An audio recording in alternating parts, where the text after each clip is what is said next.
A later Rewire Me moment for me occurred when I was with a yoga teacher in early 1980. We were taking a long, sprawling walk through New York City after he had finished a weekend yoga retreat.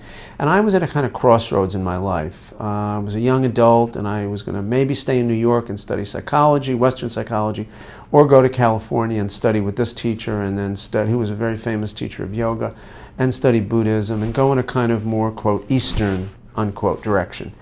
And what happened when we walked was that he listened to me with this special quality of attentiveness that I later came to call agendaless listening. I felt like he had no agenda for me. And what he ended up recommending went against what I thought he would recommend, which is he didn't say go out and study with him, even though we were close and we respected each other. He really heard what I needed to do. It was a kind of selfless listening, this agendaless listening.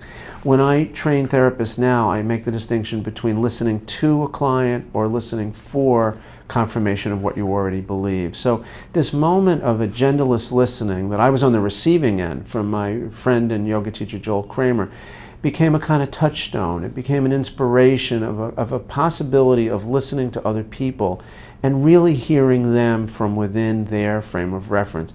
And this led me to a really important principle in therapy, which I call the incomparable power of human understanding. Just the real transformative power when we have empathy. In other words, when we really hear someone else from their point of view. You can begin to practice it on your own and at home and in your work. Really try to listen to people without having an agenda for fixing them or getting rid of what they're saying, but just hearing what they're saying and trying to really hear what you say. If you do it and if you stay with it, it'll change your life.